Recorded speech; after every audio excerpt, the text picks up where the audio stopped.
My name is Nadia Loureiro. I'm a PhD student at University, Nova University here in Lisbon. This is it's not a research related to my doctoral thesis.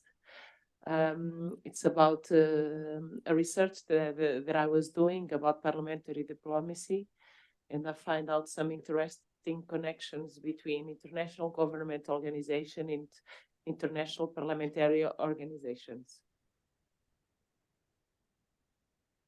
From this research, I want to show you the case of NATO Parliamentary Assembly, which I refer to hereafter as NATO PA to be more faster, and its role in consolidating the Article 2 of the North Atlantic Treaty. So, as I begin this presentation, it is appropriate to ask the starting question: how can NATO PA contribute to the consolidation of the Article 2 within NATO? Sorry, the slides are a little bit cuddled in the bottom, but by email I can send you the slides. I don't know why they are with this format. Also, as a contribution to the panel, and if I have time, I will try to specify in the short term how NATO PA and NATO has addressed the geopolitical and security issues of the Indo-Pacific region, and what are the direct implications for the Euro-Atlantic security.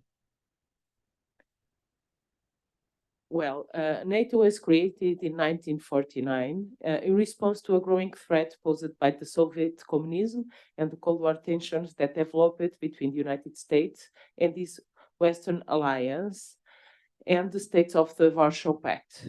With only 14 articles, this document, the Letter of the Atlantic or the Charter of the Atlantic, was provided for the sharing risk, responsibility, and benefit of collective defense between the signatory states, enriched in the Article 5 mainly. And this article, it's being the basic principle of the alliance since the beginning. But there are other 13 articles, and here I'm trying to explain you a little bit more the Article 2. And what does it say, this Article 2?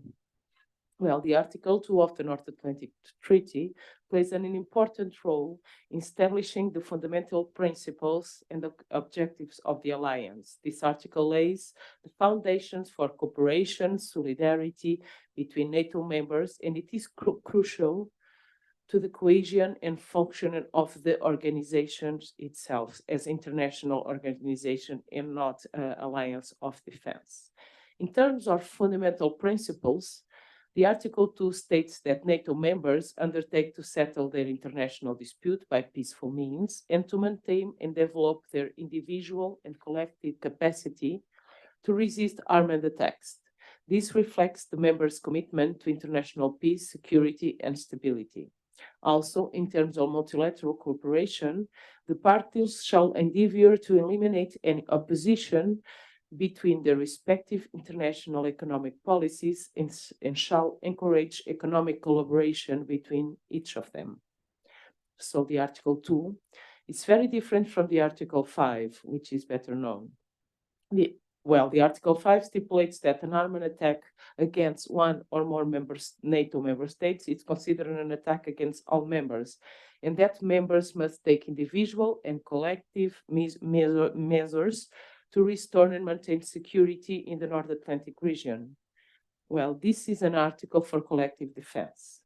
The Article 2, in the other hand, deals with the general principles of objectives of the alliance, just to develop of peaceful and friendly international relations by strengthening their free institution. In short, the Article 2 of the North Atlantic Treaty establishes the fundamental principles of cooperation, solidarity, and peace among NATO members, pillars that cement a community that share the same values, in fact, democratic values. This article brings to the treaty the fact that NATO is more than a collective defense alliance, but also a community of values united in its commitment to democracy, individual freedoms, human rights, and rule of law. And what about NATO PA? What is NATO PA and what it says about all this? Well, NATO PA, it's a parliamentary international organization, and dates the Cold War period when the growing tensions between the two superpowers led NATO members to look for various ways to strengthen the transatlantic ties between the United States and Europe. The idea of engaging the alliance parliamentarians in a collective deliberations of the problems confronting the transatlantic partnership first imagined in the early of the 50s. The proposal came from Norway and was aimed to create an interparliamentary institution within the central structure of the organization, which will facilitate the transatlantic interaction by strengthening the interparliamentary cooperation, using the parliamentary diplomacy as an instrument to facilitate the community between states.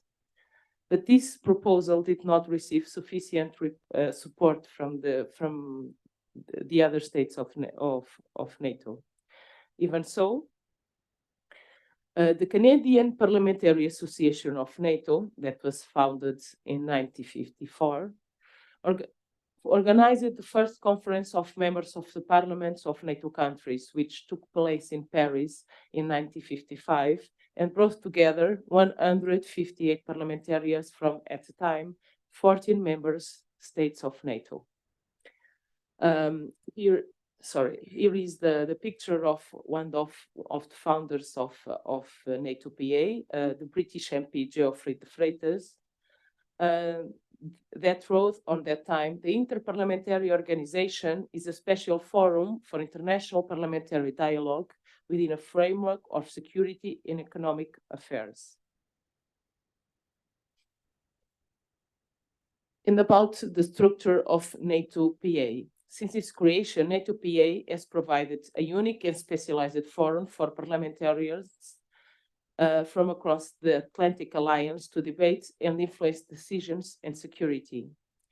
The Assembly is institutionally separated from NATO. It's totally independent, but serves as an essential link between NATO and the parliamentarians of NATO countries. It provides a greater transparency for NATO's policies and promotes a better understanding of the alliance's goals and missions among legislators and citizens. Crucially, it helps to strengthen the transatlantic relationship and the values that underpin the alliance. NATO PA has an independent secretariat, an independent earthquake based in Brussels, just as NATO, and have an official structure, as you can see, composed by president, bureau, committees, and other special groups dedicated as NATO itself.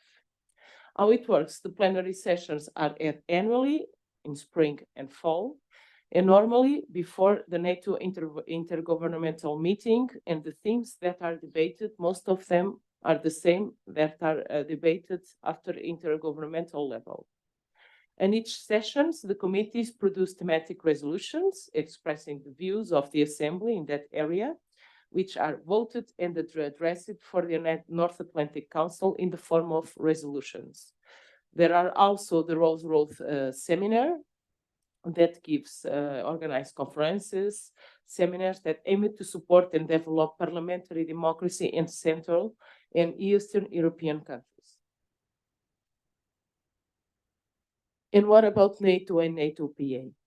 Well, how can we establish a connection? In 1956, the North Atlantic Council mandated three ministers of foreign affairs of Canada, Italy, and Norway, and what is now the Commission of Three, to prepare a report. This report, there is note of the report of the three wise men, proposed that as well as serving as a vehicle of political cooperation, the alliance should cooperate in areas such as economy, science, technology, and culture, as it says the Article 2. This view was shared by the Conference of NATO Parliamentarians, who believed that themselves should address not only the alliance's military dimension and concerns, but also in accordance with the Article 2, as I said, the whole spectrum of issues important to their community of nations based on shared values and common principles. In fact, the Assembly's creation reflected a desire of the part of the legislators of the NATO's countries to give substance to the premise of the Washington Treaty, especially Article 2, that NATO is an alliance of democracies above everything. In this context, the NATO PA has been institutionally separated from NATO, as I said, since its inception, although today is a fundamental link between the alliance and its member states. And why? Because through its debates, it promotes the sense of Atlantic solidarity in different national legislations in line with the objectives of the Atlantic Alliance. NATO PA also lends democratic legitimacy and greater transparency to the measures approved by governments within NATO frameworks while promoting a better understanding of its objective missions among alliance legislators and citizens. In addition to the traditional parliamentary functions of overseeing defense politics and armed forces, for example, the budget, and the deployment of forces abroad NATO, NATO PA seeks, by parliamentary diplomacy, to build consensus and guarantee transparency and create and maintain public support to NATO initiatives and international positions. So, trying to answer to my initial question, in NATO's geopolitical context, NATO PA is not just a forum for discussion, but a tangible embodiment of the governmental organization democratic values. Since its foundation, the parliamentarians who make up NATO PA have wanted to contribute to the development and success of the Atlantic Ally through cooperation between the Atlantic nations in implementing the provisions of the Article 2. NATO PA is the only forum that regulatory brings together European and American legislations. It's the only one, and has helped to sustain the transatlantic relationship, shaping into a successful cooperation network and goes beyond the governmental sphere. The Assembly turned the functioning and policy of NATO more transparent and understandable for parliamentarians and their public opinion. NATO PA also helps states to want to join alliance to develop their democratic values by bringing them as observers to its meeting and training them. For all these reasons, while over the years NATO have spent too much time focusing on military potential of the Article 2, while forgetting the strategic political importance of other articles of the founding documents, NATO PA has sought to go further on its actions, focusing mainly on the importance of the non-military problems like economic, culture, and scientific issues over the years have been fundamental for the consolidation of NATO and its principles right up to the present day. Well, I have here a small contribution that I just let you slide. It's just to say that just right before the strategic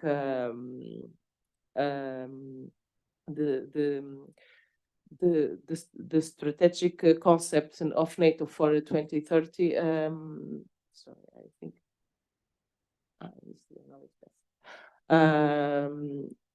Countries like Japan, Australia, and Republic of Korea a long time ago participated in NATO PA meetings, but I ask you to read in the future my essay that explain this in more detail. Thank you very much for your attention.